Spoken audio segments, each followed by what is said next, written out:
Selamat datang di channel ini. Gimana kabar kalian semuanya? Apakah kalian masih betah rebahan? Ya, semoga saja kalian sudah tidak rebahan lagi ya. Jangan suka rebahan ya. Oke, kali ini saya akan merangkum film Fabricate City yang merupakan sebuah film bergenre aksi thriller yang disutradarai oleh Park Kwang-hyun. Film ini dirilis di Korea Selatan pada tanggal 9 Februari tahun 2017 dengan durasi 126 menit. Pemeran utama dalam film ini ada Ji Chang-wook sebagai Kwon Yu, Sim Eun-kyung sebagai Yo Wol, Ahn Jae-hong sebagai Demolition dan pemeran pendukung lainnya.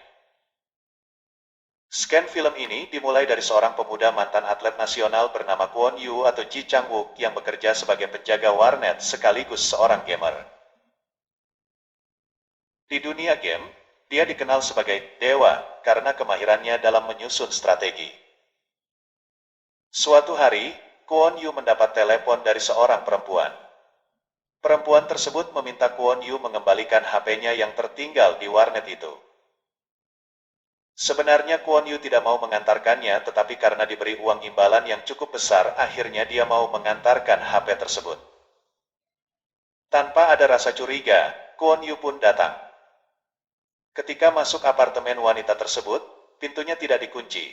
Dia pun masuk ke apartemen sang wanita, dan ternyata wanita tersebut sedang mandi. Kwon Yu pun berkata, "Permisi. HP-nya sudah kuantar kemari." Wanita pun menjawab, "Oh ya, sudah datang ya. Aku lagi mandi nih. Kau tinggalkan saja sana HP-nya." Kwon Yu pun berkata lagi, "Imbalan yang kau janjikan bagaimana?"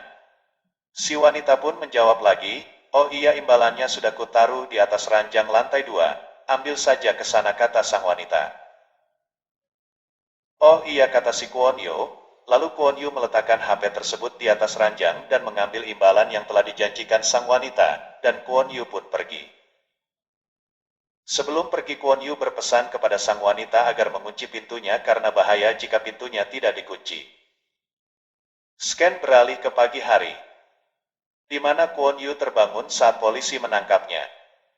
Kwon Yu dituduh membunuh dan memperkosa perempuan tersebut. Setelah dilakukan penyelidikan, terbukti bahwa Kwon Yu adalah pelakunya. Maka ia dijatuhi hukuman penjara seumur hidup. Dan ibunya pun berusaha mencari pengacara untuk menyelesaikan kasus Kwon Yu. Tapi sayangnya usaha tersebut tidak berhasil. Nasib malang tak henti menimpanya. Di penjara, Kwon Yu sering disiksa tahanan lain di mana para tahanan itu punya geng yang dipimpin oleh Ma Deok-soo. Bahkan dia juga diskidipapap oleh tahanan lain. Karena tidak kuat dengan siksaan para tahanan tersebut, akhirnya Kwon Yu mulai memberanikan diri untuk melawan para tahanan tersebut. Beberapa hari kemudian, tiba-tiba Kwon Yu mendapat kabar dari pengacaranya bahwa ibunya telah meninggal. Dihantui rasa bersalah pada ibunya dan keinginan untuk membersihkan nama baiknya, Kwon Yu pun punya cara untuk kabur dari penjara. Yaitu dengan menusukkan pisau ke perutnya sendiri tapi tidak terlalu dalam. Di mana Kwon Yu diberitahu cara untuk kabur oleh pembunuh berantai. Kata si pembunuh, caranya cukup menusukkan pisau antara otot arteri dan organ. Jika kau silap dan melukai salah satunya, kau langsung mati. Jangan menusuk terlalu dalam, usahakan tusukannya agak ke samping. Setelah keluar, apa rencanamu? Kata si pembunuh berantai. Kwon Yu pun menjawab, "Aku harus membersihkan semua ketidakberuntungan ini. Aku pernah berjanji pada ibuku tidak akan menjadi seorang anak yang merupakan pembunuh dan pemerkosa." Dan tibalah di hari di mana dia melakukan rencana tersebut. Saat di perjalanan ke rumah sakit, ia berpura-pura pingsan. Kemudian dia kabur dan diselamatkan oleh sekelompok pemuda. Yang dimulai dari seorang perempuan hacker untuk menyuruhnya datang ke kedai teh dan mengajak Kwon Yu ke baskemnya. Saat makan, Kwon Yu menangis. Ya, mungkin menangis karena hal yang telah dialaminya. Tiba-tiba dia dikagetkan dengan datangnya beberapa pria, yang ternyata mereka adalah teman-teman Kwon Yu saat bermain game. Dibantu teman-temannya, Mulai dari wanita hacker yang merupakan fobia sosial, kalian lihat sendiri kan saat di kedai teh di mana dia tidak berkomunikasi secara langsung kepada orang lain tapi berkomunikasi lewat HP. Dan Yong Dosa yang merupakan manusia tanaman dari dunia AS Yongsan. Demolition yang bekerja di tim spesial efek untuk film dan seorang dosen fakultas arsitektur dari universitas lokal yang bernama Yoba Kuimi. Dan mereka tidak akan membiarkan Kwon Yu dikambing hitamkan begitu saja. Panggilan Kwon Yu adalah Daejang dan ada lagi teman Daejang dua orang yang bernama Eng Pie dan Eong Pie, pasangan muda-mudi kesepian atau lebih spesifiknya penonton film dewasa. Kwon Yu mulai mengatur strategi untuk membersihkan kembali nama baiknya. Mereka mulai menyelidiki kasus ini. Tak disangka, kasus ini membawa mereka ke konspirasi kejahatan. Konspirasi ini ternyata disusun sebuah organisasi terselubung. Mereka menjebak Kwon Yu sebagai tumbal kasus pembunuhan. Menggunakan kecanggihan teknologi yang dikuasai teman-temannya, Kwon Yu berupaya mengungkap kebenaran kasus ini. Dalam mengungkap kasus ini, mereka mulai menemui titik terang. Di mana di setiap ada kasus pembunuhan, di situ ada sebuah mobil truk yang bermerek Deluzio, yang mana mobil tersebut beralamat di tempat penghancuran mobil rongsokan di Aison. Mereka mengikuti semua gerak-gerik dari daerah tersebut dan terdapat kecurigaan di mana mobil yang bermerek Deluzio ditutupi dan diganti dengan merek lain. Dan terdapat kejanggalan lain di mana mereka menyiapkan sebuah kasus kematian aktor ternama No Jon Yong dengan sangat bersih dan detail. Dan mereka juga akan mencari seorang wanita untuk dijadikan tumbal dalam kasus ini. Di mana di sebuah ruangan yang dikombinasikan dengan kecanggihan teknologi dengan mudah dia melakukan apapun yang dia inginkan. Dan pengacara memilih seorang perempuan untuk dijadikan tumbal. Dengan cepat tim Kwon Yu melakukan penyadapan terhadap handphone perempuan tersebut saat di salon. Dan saat dilakukan pelacakan, mereka mendengar suara perempuan yang pernah menelpon Kwon Yu sebelumnya.